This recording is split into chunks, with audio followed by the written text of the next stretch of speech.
KBS KBS 1라디오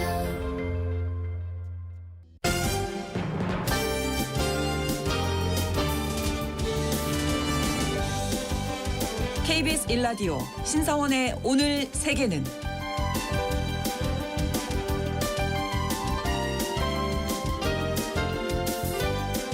안녕하십니까. 아나운서 신성원입니다. 시진핑 중국 국가주석의 호랑이 사냥이 10년 넘게 계속되고 있습니다. 이 호랑이 사냥, 시 주석이 추진하고 있는 반부패 운동을 뜻하는 말인데요. 2013년부터 지금까지 부패 혐의로 낙마한 인사가 300명에 이를 정도로 시진핑 주석은 강력하게 부패 척결에 나서고 있습니다. 중국 군부에도 사정바람이 불면서 둥쥔 국방부장이 조사를 받고 있다, 이런 보도가 나오기도 했죠.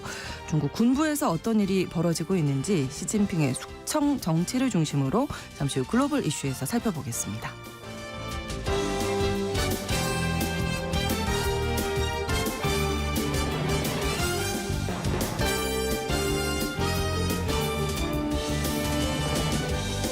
오늘 주목할 국제사회 뉴스는 헤드라인 뉴스와 키워드로 정리해드리겠습니다. 통신원 취재 수첩 미국 시카고 소식 전해드릴 텐데요. 시카고 하면 생각나는 것 바로 재즈죠. 시카고는 재즈 음악의 변화를 주도한 곳이었고 도시 곳곳에는 역사적인 공연장들도 여전히 남아있다고 하는데요. 재즈의 도시 시카고의 면모에 대해서 통신원 연결해서 알아보겠습니다. 12월 2일 월요일 KBS 1라디오 신성원의 오늘 세계는 시작합니다.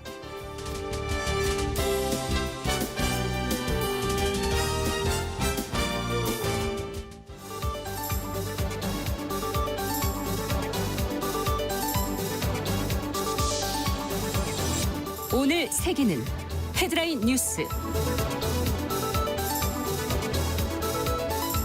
젤렌스키 우크라이나 대통령이 러시아에 파병된 북한군이 전투 중에 숨지거나 부상을 입었다고 밝혔습니다. 젤렌스키 대통령은 구체적인 북한군 피해에 대해서는 언급하지 않은 채 현재 치열하게 전투가 벌어지고 있는 최전선에 더 많은 북한군이 투입될 것으로 예상한다고 말했습니다. 한편 1일 새 임기를 시작한 안토니우 코스타 EU 정상회의 상임의장 등 신임 EU 지도부가 첫 일정으로 우크라이나 키이우를 찾아 지원을 이어가겠다고 밝혔습니다. 시리아 반군이 8년 만에 시리아 제2의 도시 북부 알레포를 탈환한 데 이어 중부까지 진격하고 있습니다. 이슬람 반군 조직 하야트 타흐리르 알샴이 알레포와 이들리브주 북서부의 주요 거점을 장악한 데 이어 1일엔 중부 하마주까지 들어갔다고 보도했는데요. 시리아 인권관측소는 반군의 진격으로 이란의 지원을 받는 친정부 민병대가 철수하는 등 이 지역 세력 구도에 상당한 변화가 일어났다고 밝혔습니다. 하지만 시리아 국방부는 하마에서 철수했다는 주장을 반박했습니다. 루마니아 총선 출구조사 결과 친서방 성향의 집권당이 1위를 차지할 것으로 전망됐습니다.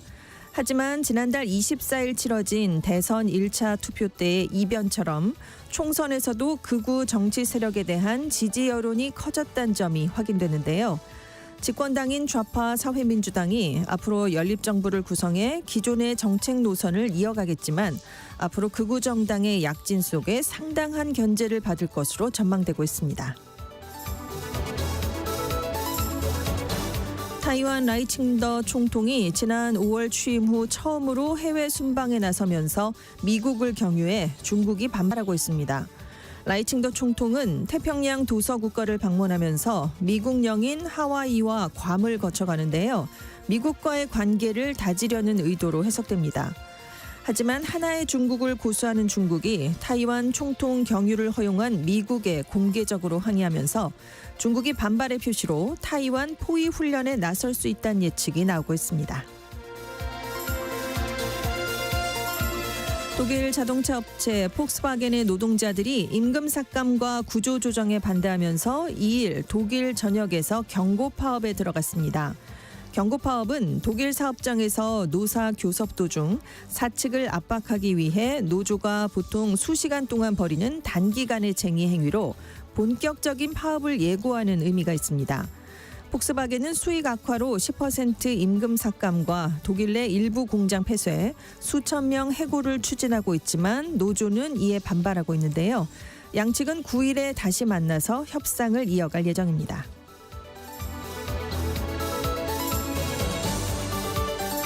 오늘의 헤드라인 뉴스 외신캐스터 전주현 씨가 전해주셨습니다.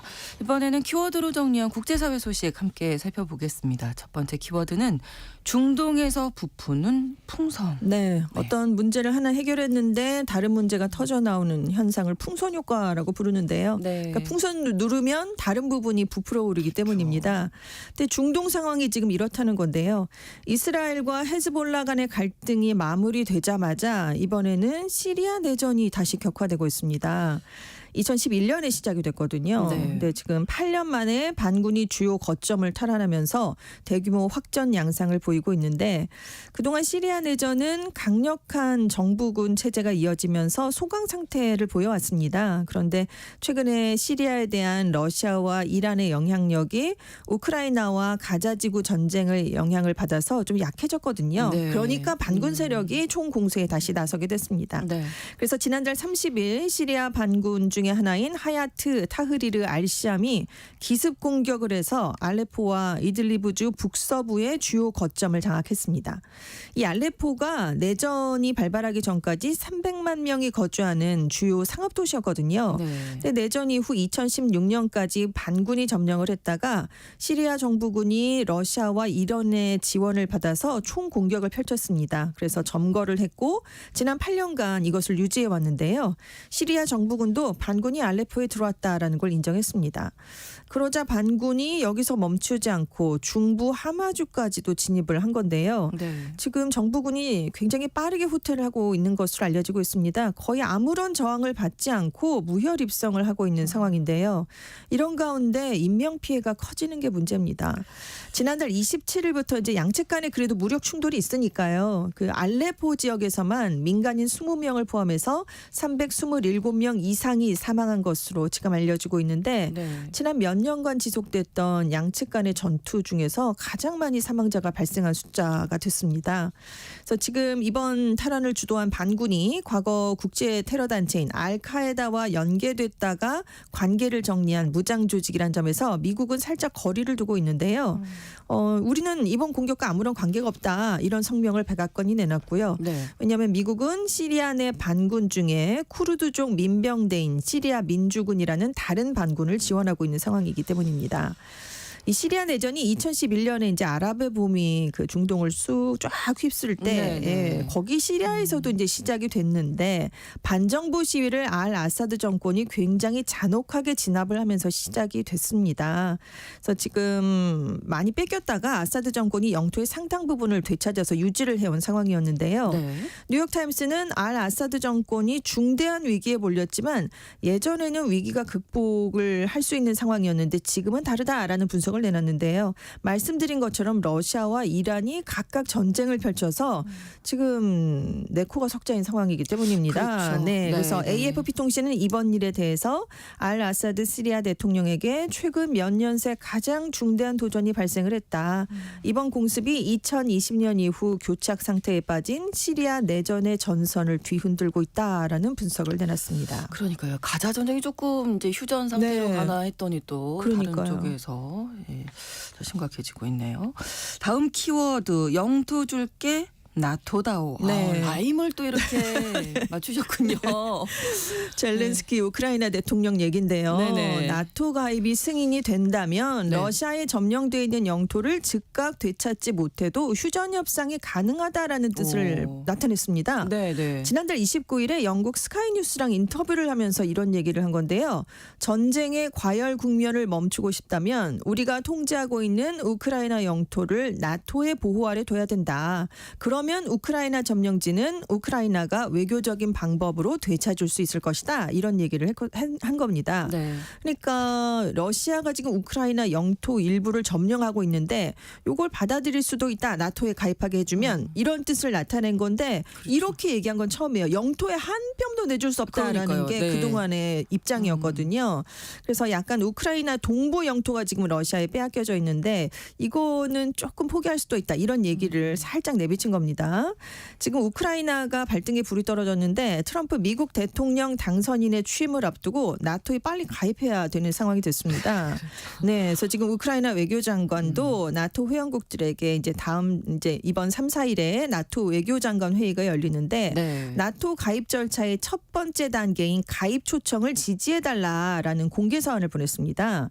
근데 지금 나토 회원국가는 이 우크라이나가 회원국가로 가입하는데 원론적으로는 긍정적인 입장을 보이고 있습니다. 네. 그런데 그러려면 가입 초청 같은 적극적인 조치를 후속 조치를 해줘야 되는데 여기에 미온적인 상황이거든요. 네. 왜냐하면 우크라이나가 나토에 가입하면 러시아와의 갈등이 좀 커질 걸 우려하기 때문입니다. 그런데도 이걸 다 알고 있죠. 우크라이나도. 하지만 그래도 적극 나서는 건 현재 병력과 무기 수준으로는 전세를 뒤집기가 어렵다 이렇게 보기 때문입니다. 그리고 그동안은 바이든 정부가 굉장히 많이 지원을 해줬는데 트럼프 전 대통령이 취임하면 어떻게 될지 모르는 상황이거든요. 그래서 그 점도 좀 영향을 미친 것으로 보입니다. 우크라이나가 현재 러시아의 자국 영토의 20%를 점령당한 상황인데요. 8월에 이제 러시아 쿠르스크 지역으로 진입을 해서 교전을 벌였지만 점령했던 지역의 40%를 다시 러시아 측에 내준 상황입니다. 네, 나토 가입이 더 우선이다 네. 이렇게 볼 수 있겠네요. 영토보다. 네. 자, 다음 키워드 사돈이 땅을 사면 내 배가 부르다. 네, 보통은 아프지. 아파야 될 텐데 네, 이제 불은 사돈 관계가 있습니다. 그렇군요. 바로 트럼프 당선인과 그 트럼프 당선인의 사돈 간의 관계인데요. 네. 트럼프 당선인이 주 프랑스 대사 후보로 큰딸 이방카의 시아버지인 찰스 쿠시너를 지명했습니다. 네. 훌륭한 업계 리더이자 협상가다 이렇게 소개를 했는데요. 부동산 개발업자입니다. 찰스 쿠시너는 선거 기간 동안 트럼프 캠프에 거액을 기부했고요. 그렇지만 2004년에 탈세 등의 혐의로 기소돼서 2년 실형을 선고받아서 복역을 했습니다. 네. 근데 재판 과정에서 검찰에 협조하던 매형을 협박하려고 몰래카메라를 설치를 해서 또 이런 사실이 밝혀지고 네. 성매매 여성을 매수한 사실도 드러난 일이 있었던 인물입니다. 그래서 복역을 하고 있었는데 트럼프 당선인이 2020년에 집권 1기 퇴임을 한 달 앞두고 사돈을 사면했습니다. 그런데 이번에는 프랑스 대사로 지명을 한 거니까 역시 논란이 예상될 수밖에 없고요. 그러네요. 또 아랍과 중동 문제 담당 고문에는 역시 또 다른 사돈인 마사드 블로스를 임명하겠다라고 발표를 했는데요. 네. 이 레바논계 미국인 변호사인데 이 블로스는 트럼프 당선인의 작은 딸인 티파니의 시아버지입니다. 그래서 선거 과정에서 이 사돈이 아랍과 무슬림계 미국인 지도자들과 만나서 트럼프 당선인의 지지를 이끌어냈는데 역할을 해서 이 반대급부로 이런 걸 준 거다라는 평가가 나오고 있는데요. CNN은 트럼프 당선인이 사돈 관계인 두 딸의 시아버지들을 요직에 기용한 것은 신뢰할 수 있는 가족 구성원에 의지해온 전례를 집권 2기에도 계속할 것임을 보여준 것이다. 이렇게 분석을 했습니다. 실제로 대선 과정에서 첫째 아들과 둘째 아들이 핵심 대리인으로 활약을 했고요. 네. 둘째 며느리 라라 트럼프는 공화당 전국위원회 공동위원장에 올라서 공화당의 돈줄을 장악하면서 시아버지의 선거운동을 도왔습니다.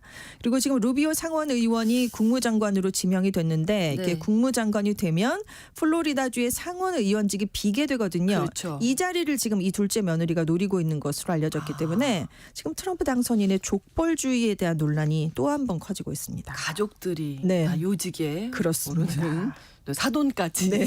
이런 상황이 됐는데 이런 가운데 지금 FBI 새 국장도 지명을 할 것이다 이렇게 밝혔군요. 네, 근데 굉장한 충성패가 또 지명이 돼서 논란이 네. 또 일고 있는데요. 뛰어난 변호사이자 수사관이며 부패를 들춰내고 정의를 지키고 미국인을 보호하는 데 경력을 쌓아온 미국 우선주의 전사라면서 캐시 파텔을 지명했습니다. 네. 인도계 미국인인데요. 집권 1기에서 그 대테러 고문 등 안보 분야 요직을 백악관에서 맡았고 막판에 국방장관 비서실장을 지냈습니다. 그래서 바이든 행정부에 대해서 업무 이양을 방해했다 이런 평가를 받는 인물이에요. 네. 또 불량배 정부라는 책을 이 사람이 냈습니다. 아, 책 제목이. 네, 그렇습니다. 트럼프를 조사한 FBI 법무부의 고위층을 청산해야 된다라는 주장을 이 책에서 폈는데요. 오. 그래서 공직에 파텔이 복귀하면 네. 언론인과 공직자들을 조사하고 기소할 수 있다. 특히 트럼프를 겨냥했던 사람들을 이렇게 하겠다. 이렇게 예상이 되고 있는 인물입니다. 네네네. 그래서 1기 때도 FBI 부국장이 임명하라고 했는데 그때는 윌리엄 바 법무장관이 내 눈에 흙이 들어가기 전에 안 된다. 이렇게 해서 무산이 됐었다고 합니다. 네.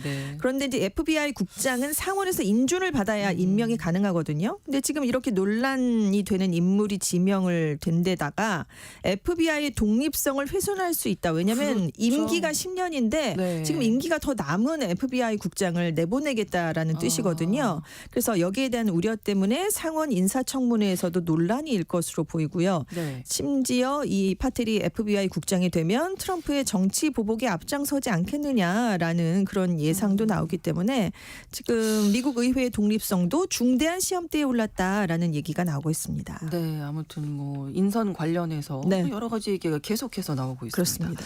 다음 키워드인데요. 오늘이 제일 쌉니다. 네, 예, 빨리 그렇답니다. 사야겠는데요. 그러면 미국에서 지금 가구랑 가전제품을 판매하는 업체들이요. 네. 트럼프 미국 대통령 취임하기 전에 빨리 사세요. 이런 마케팅을 펼치고 있습니다. 왜냐하면 관세 올린다는 얘기를 그렇죠. 계속하고 있으니까요. 네네. 그래서 전미소매협회도 분석 결과 보고서를 하나 내놨는데 의류, 장난감, 가구, 가전, 신발, 여행용품 이렇게 6개 품목에 대해서 관세가 부과되면 가격이 대부분 두 자릿수 이상이나 인상될 수 있다라는 보고서를 냈습니다. 그래서 지금 이들 품목의 관세율이 대부분 한 자릿수 아니면 10% 초반인데요. 네. 이제 보편적 관세 10 내지 20% 그리고 중국산 수입품의 관세 60에서 심하게 100%가 적용되면 평균 관세율은 50%를 넘게 된다라는 설명입니다. 네. 근데 이제 물론 관세가 최종적으로 이렇게 부과될지는 좀 지켜봐야 하는 상황이고 가격에도 얼마나 영향을 미칠지는 아직은 모르지만 아무튼 기업들은 관세가 올라가면 미국 내 소비 지출이 위축될 것이다라는 점을 우려하고 있는데요. 네. 실제로 최근 분기에 의류 판매가 많이 떨어져서 안 그래도 기업들의 고민이 큰 상황이었습니다. 그런데 이제 관세가 올라가서 가격이 높아지면 훨씬 더 소비를 하지 않은 그런 경향이 나타난다는 거죠. 그래서 한 화장품 회사가 최근 고객들에게 이메일을 보냈는데 관세로 가격이 오를 수 있으니까 그 전에 지금 가격으로 사세요. 그리고 한 온라인 그러네요. 네. 가구 업체는 관세가 부과되면 지금 보고 계시는 가격이 2배가 됩니다. 라면서 지금 소비자들을 끌고 있다고 합니다. 네. 그리고 일부 인플루언서들도 좋아하는 제품 지금 대량으로 사놓으세요 라면서 관세 열풍에 편승하는 모습을 보이고 있는데요. 이외에도 일부 업체들은 가격 인상을 피하기 위해서 내년 1월 이전에 중국에 있는 제조업체로부터 더 많은 물량을 주문해서 재고를 쌓아놓겠다라는 계획을 마련했다고 합니다. 네. 그래서 실제로 지금 중국에서 출발하는 국제 화물 항공 편수가요 기록적인 수준으로 증가했다라고 블룸버그 통신이 보도했습니다. 네, 아무튼 내년 1월 20일인가요? 네, 25일인가요? 20일입니다. 20일이죠. 네네. 그 전에 네. 뭐 빨리 좀 변화를 해야겠다 이런 분들이 곳곳에서 많은 것 같습니다. 마음이 급해진 분들이 사회 각 많으실 것 같아요. 분야에서 네. 예, 살까 말까 하다가 사자 그렇죠. 이렇게 네. 유도를 하는 건데요.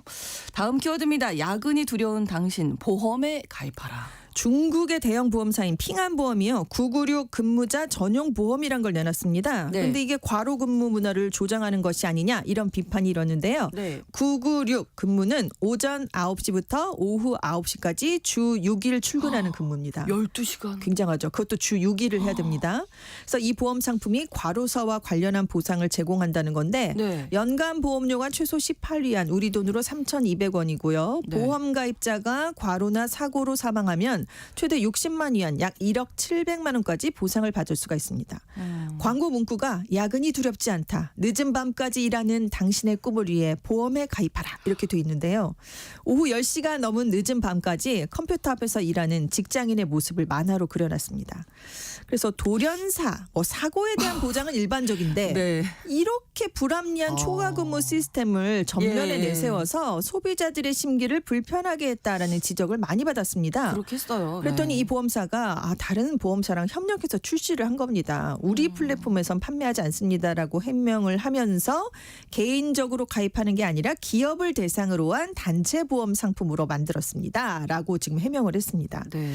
근데 중국 정부가 2021년에 이 996 근무를 불법으로 규정을 했습니다. 근데 이게 근절이 되지 않고 있다라는 게 문제거든요. 현실에서는. 네, 특히 IT 업계, 스타트업 기업이 이걸 관행으로 삼고 있어서 과로사 사례가 끊이지 않고 있는데 네. 그래서 일부 대형 IT 업체들이 오전 10시부터 오후 6시까지 주 5일 근무를 하겠다면서 1065 근무제를 도입하겠다라고 발표했지만 네. 아직도 대부분 업체는 여전히 996 근무제를 유지하고 있습니다.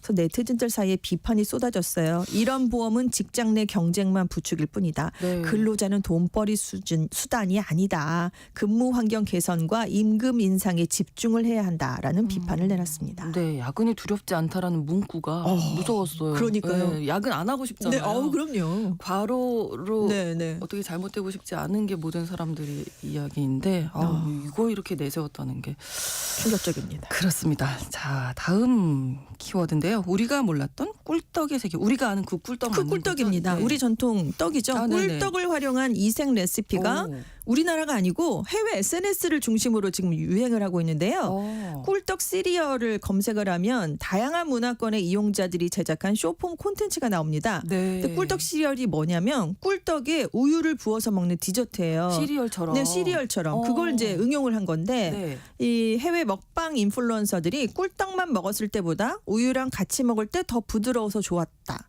버블티처럼 쫀득해서 일반 시리얼보다 맛있다. 꿀떡 가운데를 가위로 살짝 자르면 더 맛있다. 꿀이 나오니까요. 터져 나오잖아요.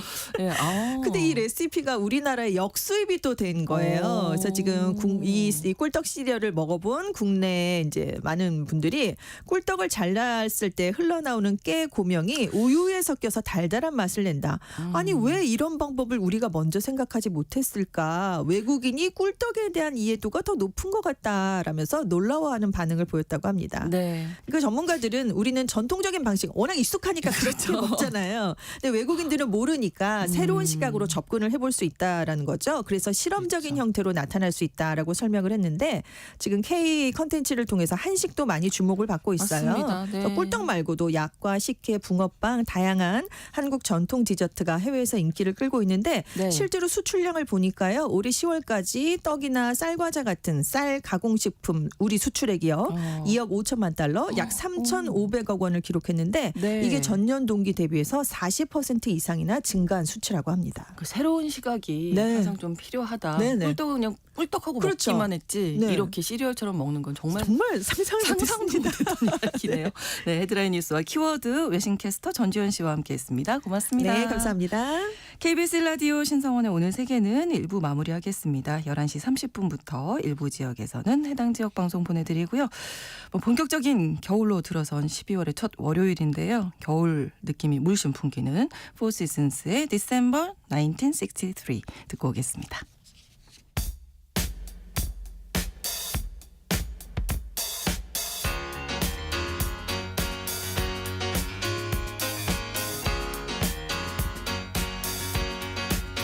Oh, what a night. Late December back in '63. What a very special time for me. As I remember, what a night. Oh, what a night. You know, I didn't even know her name, but I was never gonna be the same. What a lady, what a night. Oh, I got a funny feeling when she walks in the room. 'Cause I recall it ended much too soon. What a night. Hypnotizing, mesmerizing me. She was everything I dreamed she'd be. Sweet surrender, what a night.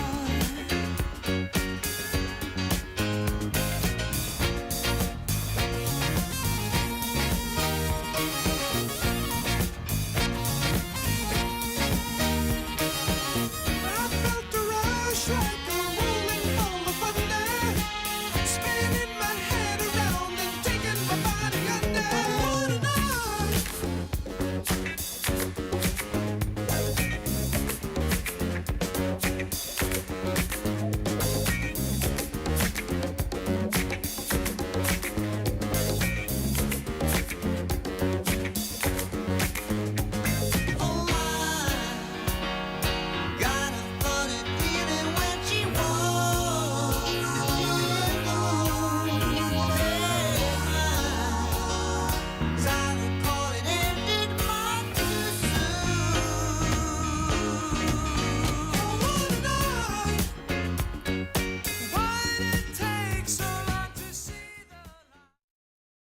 지금 시각은 11시 30분입니다.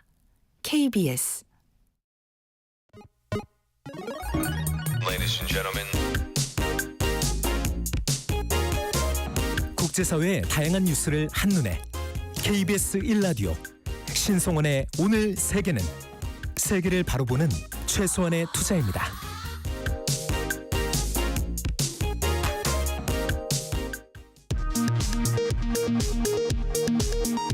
이 시각 라디오 정보센터 뉴스입니다. 오늘 새벽 6시쯤 경기도 안성 죽산면의 국도에서 화물차 추돌 사고로 60대 남성 운전자가 숨졌습니다. 사고 현장에서 정지한 승용차를 차량 11대가 잇따라 추돌해 4명이 다쳤습니다.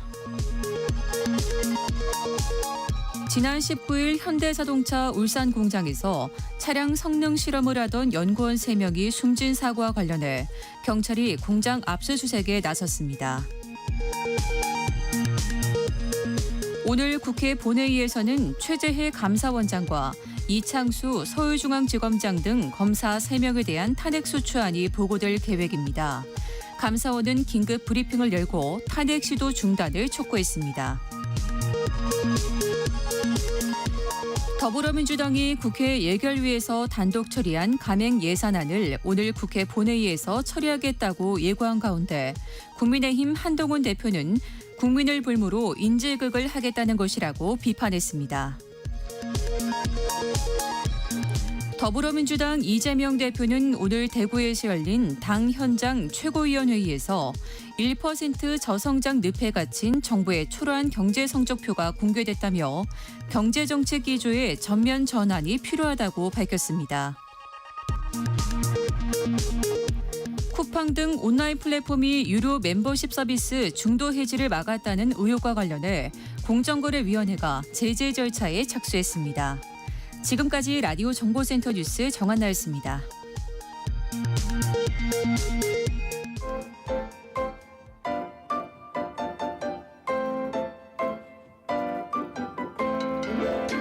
통신원 취재 수첩.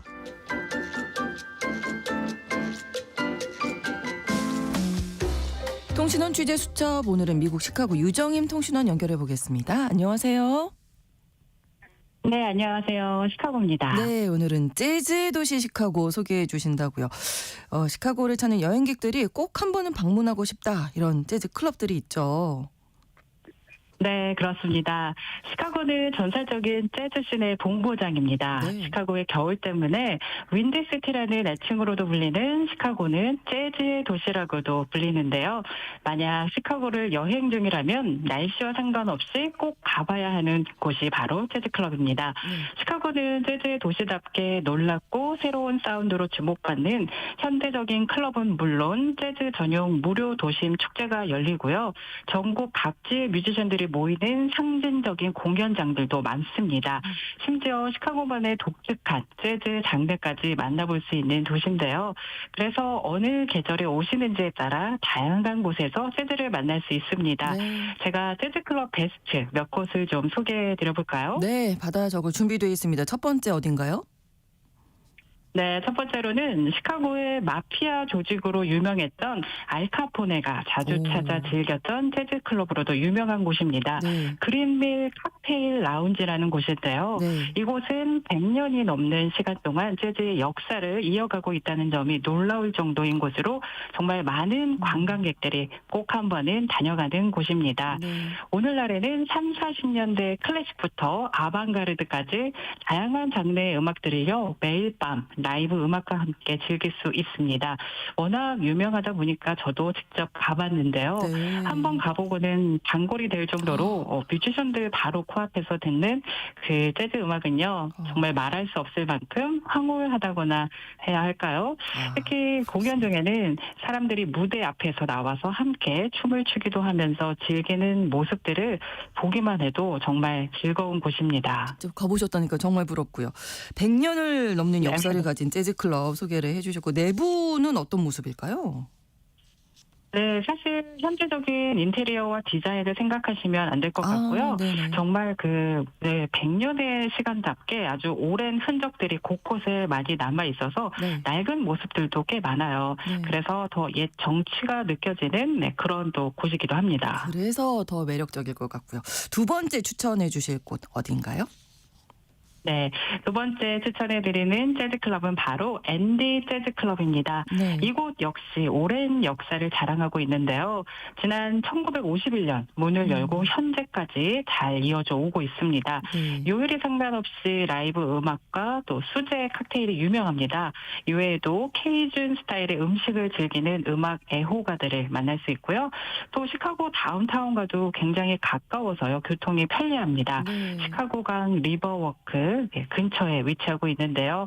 만약에 이제 주말에 방문을 한다면 입장료가 무료인 오전 10시 30분부터 오후 1시 30분 사이 브런치를 즐겨보는 것도 추천해 드립니다. 이거는 좀 기억을 해주셔야 되겠네요. 자, 또 어떤 네. 곳이 있을까요? 네. 마지막으로 추천해드릴 곳은 또 다른 전설적인 장소로 유명한 곳이라서 꼭 소개를 해드리고 싶은 재즈클럽인데요. 네. 바로 재즈 쇼케이스라는 곳입니다. 재즈 쇼케이스는 1940년대부터 관객을 즐겁게 해온 시카고의 클래식 재즈 클럽인데요. 네. 수년에 걸쳐서 재즈 쇼케이스의 무대는 아이라 설리번, 카운트 베이시, 리치 콜, 디지 글래스피아 같은 세계적인 스타부터 국내에 많은 재능 있는 아티스트까지 재즈 장르의 거장들이 장식해 왔습니다. 네. 역시나 일요일에는요, 어린이들이 무료로 입장할 수 있는 가족 친화적인 마티네를 포함해서 주 7일 내내 공연이 열리고 있습니다. 네, 이렇게 세 곳 재즈클럽, 시카고의 재즈클럽 소개를 해주셨습니다. 그런데 언제 생각하기엔 이제 재즈의 본고장 뭐 이러면 뉴올리언스 남부에 있는 뉴올리언스 많이 떠오르시잖아요. 근데 시카고가 재즈의 도시로 유명한 이유가 있을까요? 네, 사실 시카고는 말씀하신 대로 재즈의 발상지는 아니고요. 루이지애나주 뉴올리언스가 그 영예를 안고 있는 도시인데요. 네. 그런데 1900년대 초 대이주 기간 동안 수백만 명의 남부 지역의 아프리카계 이제 미국인 노동자들이 시카고와 같은 산업 도시에서 일자리를 찾기 위해 남부로 이주를 하기 시작합니다. 북동부로 향하는 사람들 중에는요, 굉장히 유명하신 분이죠. 루이 암스트롱, 킹 올리버, 젤리 롤 모튼을 포함한 뉴올리언스 스타일의 음악가들이 있었는데요. 네. 이분들이 1920년대 시카고로 와서 시카고의 이름을 딴 재즈 스타일을 만드는데 매우 중요한 역할을 하면서 네. 시카고 남부의 나이트클럽, 블루스클럽, 재즈클럽에서 연주를 하면서 장르가 성장하고 꽃을 피우도록 도운 것입니다. 네. 그러면서 시간이 지남에 따라 시카고의 뮤지션들은 자신들만의 독특한 재즈 장르를 발전시키면서 스윙, 빅밴드, 비밥 등 다양한 재즈 스타일의 기초가 마련되게 된 것입니다. 네, 뉴올리언스와는 완전히 다른 또 시카고 스타일의 재즈가 만들어졌다고 보면 되겠네요. 네, 맞습니다. 시카고 재즈는요, 미시시피 델타와 뉴올리언스 딕시랜드 스타일이 결합된 것이라고 말할 수 있겠는데요. 네. 묵직한 베이스, 그리고 기타, 긴 솔로와 빠른 템포가 특징인 것으로도 꽤 유명하죠. 이렇게 해서 시카고 재즈는 애호가들에게도 큰 영향을 미치고 있는데요. 여전히 재즈의 역사가 숨쉬는 현장으로 정말 많은 관광객들의 발길을 사로잡고 있습니다. 네. 시카고 최고의 재즈 클럽 중 한 곳에서 스윙 라이브 재즈를 즐기지 않는다면 윈드시티를 방문한 것이 아니라는 말이 있을 정도입니다. 네, 시카고 여행 계획하실 때 이 재즈 클럽 꼭 음악 즐기시는 것 잊지 않으셔야 되겠네요. 오늘 소식 고맙습니다. 네, 네 고맙습니다. 네, 미국 시카고에서 유정임 통신원이었습니다.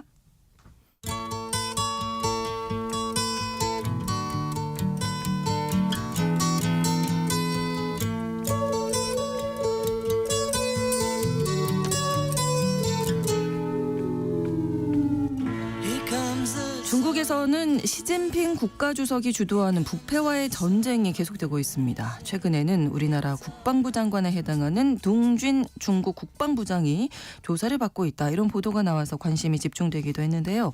중국 당국은 이제 조사서를 날조라고 일축했지만 군부를 겨냥한 시 주석의 숙청의 칼날 심상치 않아 보입니다. 오늘 글로벌 이슈에서는 이 문제 생각해 볼 텐데요. 오혜리 국제전문기자와 함께하겠습니다. 어서 오세요. 네, 안녕하세요. 자, 동진 국방부장이 부패 스캔들로 조사받고 있다 이런 보도가 어떻게 해서 나오게 됐는지 그 과정 좀 짚어주실까요? 예, 지난달 27일 영국 언론 파이낸셜 타임스 보도를 통해서 좀 전해졌습니다. 네. 네, 중국 소식통은 아니고 미국 전현직 관리 소식통을 인용해서 중국 사정당국이 군 최고위층 부패 스캔들에 대한 대대적인 조사를 벌이고 있는데 이 과정에서 둥진 현 국방부장에 대한 조사도 하고 있다라고 보도를 한 겁니다. 네. 네, 뭐 구체적으로 어떤 혐의인지 또 지금 상태는 어떤 상태인지 이런 구체적인 내용은 알려지진 않고 있고요. 가끔 뉴스를 통해서 중국의 예. 어떤 최고위급 공직자들이 사라졌다가 네, 맞아요. 갑자기 뭐 부패 혐의다 뭐 이래서 직위 해제된다든지 이런 일들이 좀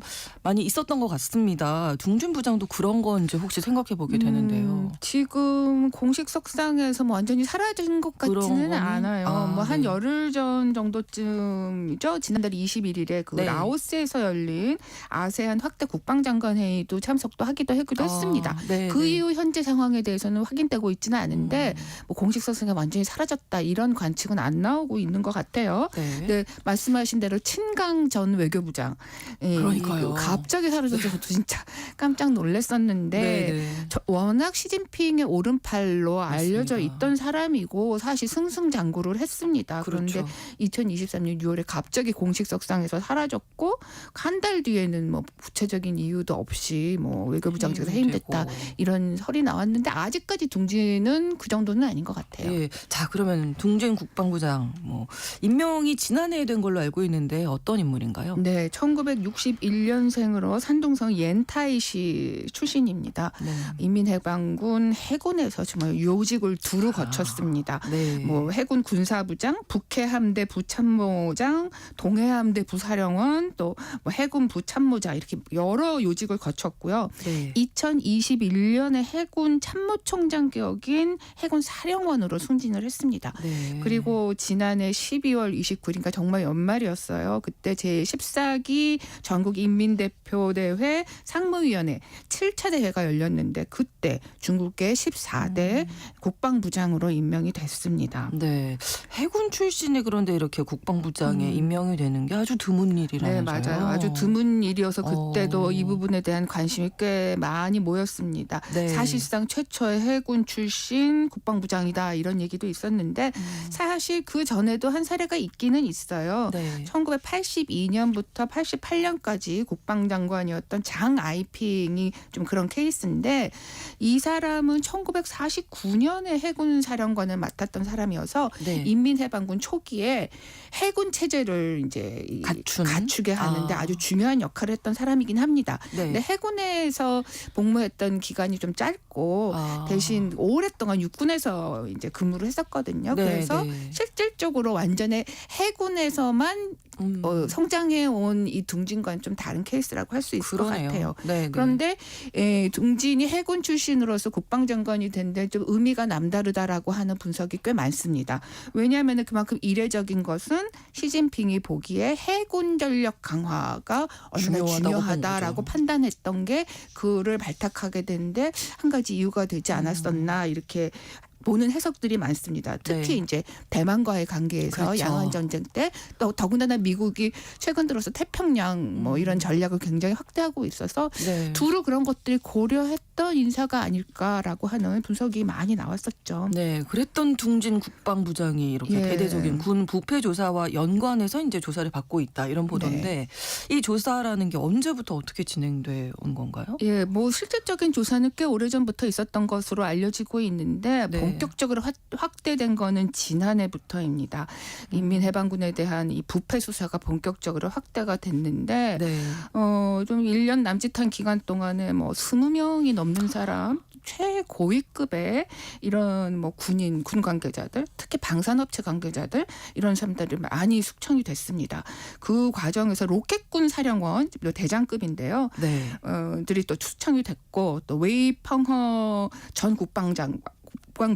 네. 또 리상프 전 국방부장도 지난해에 당적이 박탈된 채 이제 반부패 조사를 현재까지도 받고 있는 것으로 알려지고 있습니다. 네. 이 웨이펑허 전 국방부장 경우에는 이 시진핑 국가주석이 2012년에 처음으로 이제 당권과 군권을 전부 장악했잖아요. 그때 첫 장성급 인사에 포함시켰을 정도로 굉장히 이 신임을 받던 사람이었습니다. 그래서 2018년에 국방부장이 됐고 2023년 3월에 퇴임을 했는데 네. 그 뒤에 이제 리상프라고 하는 사람이 이제 국방부장이 됐습니다. 네. 그런데 뭐 국방부장이 된 지 얼마 안 돼서 지난해에 갑자기 실종이 되더니 2달 후에는 해임 발표가 났습니다. 리 전 부장 같은 경우에는 해임의 이유가 네. 혐의가 이제 주로 이 로켓군을 겨냥했던 이 반부패 조사와 연관이 된 것으로 알려지고 있는데 이 웨이펑허, 리샹푸 다 이 로켓군과 관련된 부패로 조사를 받는 게 아니냐라고 하는 얘기가 나오고 있습니다.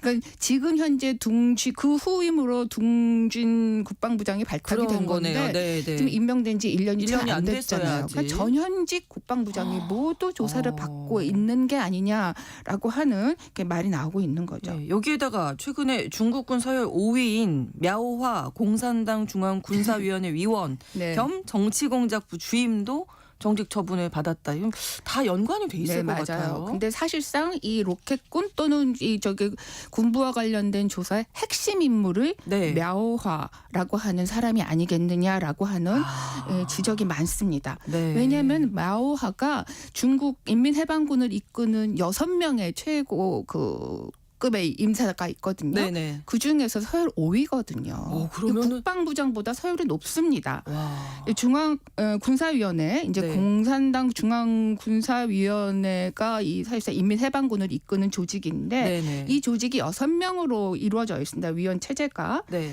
맨 위는 주석입니다. 주석이겠죠. 주석이니까 국가주석이 맞는데 그러니까 네. 당연히 시진핑이죠. 시진핑 주석. 네. 그 아래 부주석이 2명이 있고 네. 위원이 3명이 있는데 그중 한 그중에 한 명이 명이에요? мя오화입니다. 와. 그리고 원래는 국방부장도 사실 이 위원회에 속했었는데 지금은 빠져 있어서 6인 체제로 있으니까 사실 이 국방부장보다 이제 선임급이 мя오화라고 할 수가 그러네요. 있겠죠. 네. 국방부가 아까 말씀하신 대로 이 둥진에 대해서는 낭설이다 이렇게 아주 공식석상에서 부인을 일단 했는데 네. мя오화에 관해서는 공식적으로 발표를 했어요. 지난달 28일에 심각한 기율 위반으로 мя오화의 직무를 조사가 진행되는 동안에 정지하기로 결정했다 이렇게 공식적으로 발표를 했습니다. 네. 그런데 사실 мя오화가 지금 뭔가 수상하다. мя오화를 둘러싼 지금 움직임이 수상하다라고 하는 거는 그보다도 네. 한 보름 전에 이미 중화권의 소셜미디어를 통해서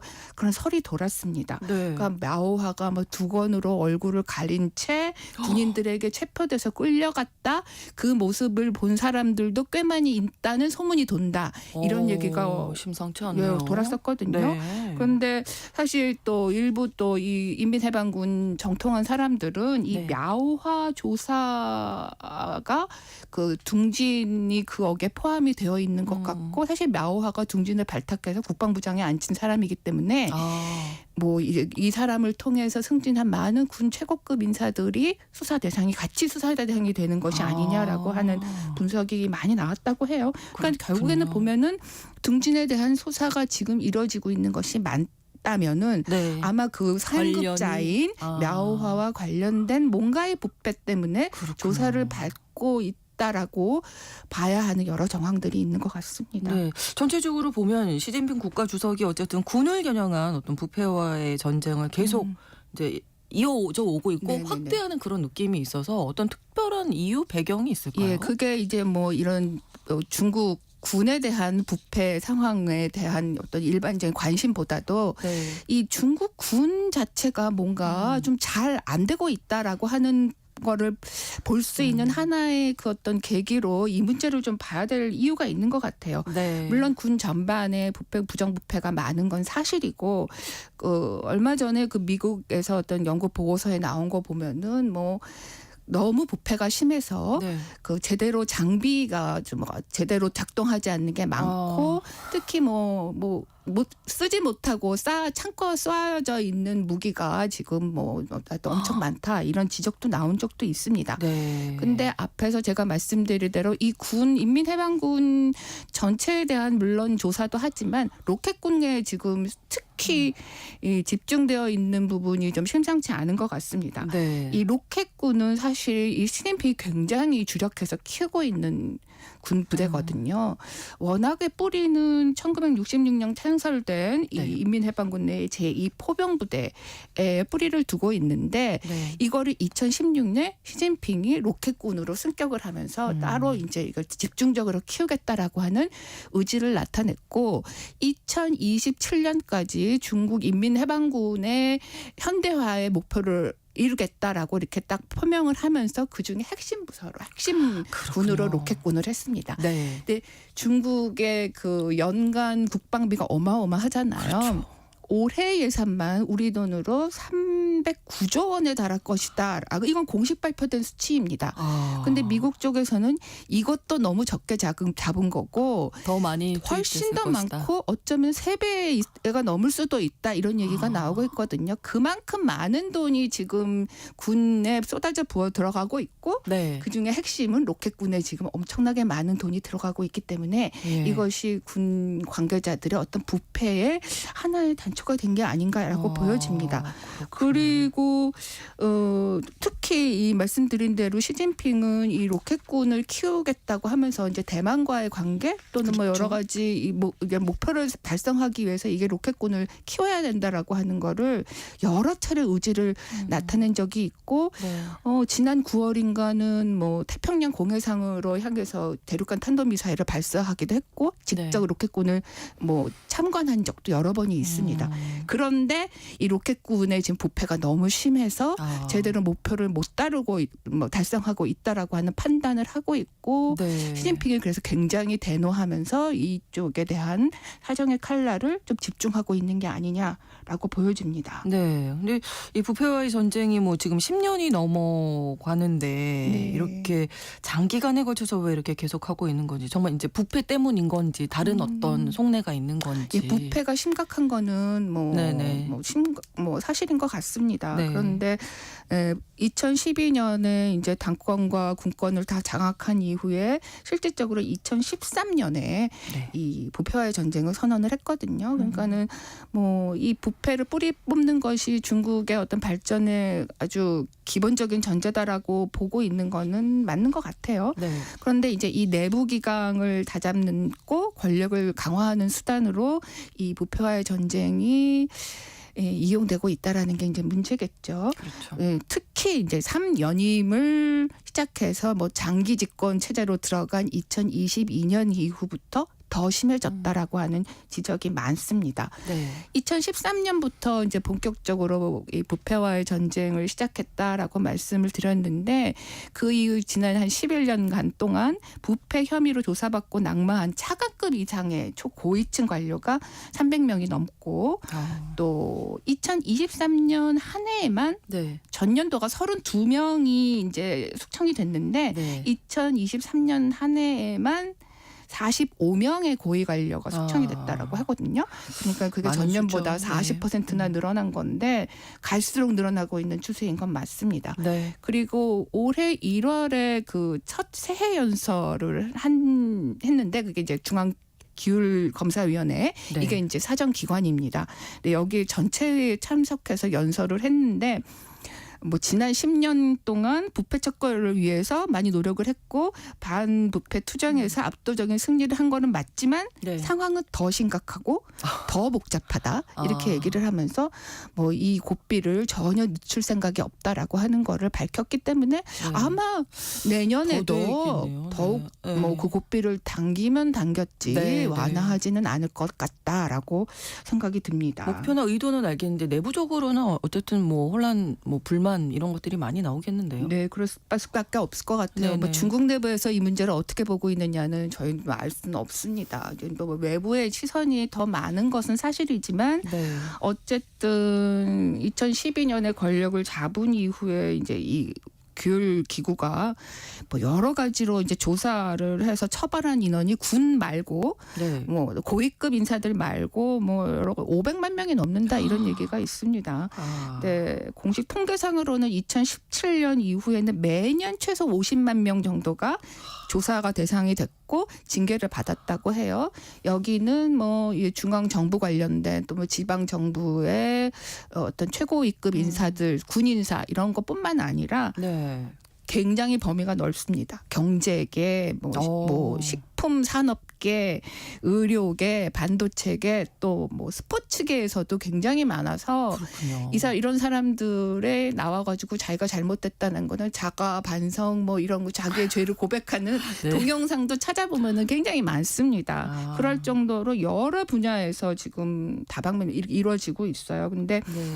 말씀하신 대로 이게 10년 넘게 이루어지고 있다가 보니까 성공한 면도 분명히 있긴 하지만 이게 일종의 사정 정치, 숙청 정치 그러니까요. 이렇게 네. 되면서 어떤 공산당을 오히려 무력하게 만들고 또 이게 또 경제에도 악영향을 줄 수도 있고 오히려 공포 정치가 될 가능성이 높다 이렇게 비판적인 시각도 많이 있습니다. 네. 뭐 특히 이제 공산당이 이제 눈치 보기, 관료화, 뭐 그렇죠. 무기력화 이렇게 그런 것들을 더 부추기고 있다는 비판도 꽤 많은 것 같아요. 특히 네. 이제 부패를 개인의 어떤 도덕적인 실패 탓으로 돌리는 경향이 많은데 네. 그렇다면 이제 시스템을 어떻게 갖춰야 하느냐라고 하는 부분에서는 그만큼 성과를 못 내고 있지 않나라고 볼 수도 있을 것 같아요. 어쨌든 이 부패와의 전쟁이라는 게 앞으로 더 네, 확대가 맞습니다. 되는 걸로 봐야 되겠죠. 그리고 그 주요 인사들에 대한 어떤 조사와 이 처벌 과정도 정말 이게 외부의 시각으로 봤을 때는 이해를 할 수가 네. 없잖아요. 그러니까 어느 날 갑자기 사라졌다가 무슨 일인지도 모르고 있다가 그렇죠. 이랬다더라라고 하면서 해임되는 이런 패턴을 계속 반복하고 있는데 이 과정 자체가 투명하게 공개되는 거는 사실 기대하기는 어렵지만 어쨌든 이런 부분들이 계속 반복이 된다면은 네. 중국 사회에 미치는 좀 부정적인 평가를 피하기는 좀 어렵지 않나라고 생각이 듭니다. 네, 글로벌 이슈에서 오늘 최근 중국 군부와 국방부 내부에서 제기되고 있는 부패 스캔들 그리고 시진핑 주석의 군부에 대한 숙청 정치에 대한 이야기 자세히 알아봤습니다. 오혜리 국제전문기자와 함께했습니다. 고맙습니다. 네, 감사합니다. KBS 라디오 신성원의 오늘 세계는 마치겠습니다. 내일 오전 11시 5분에 다시 뵙겠습니다. 고맙습니다.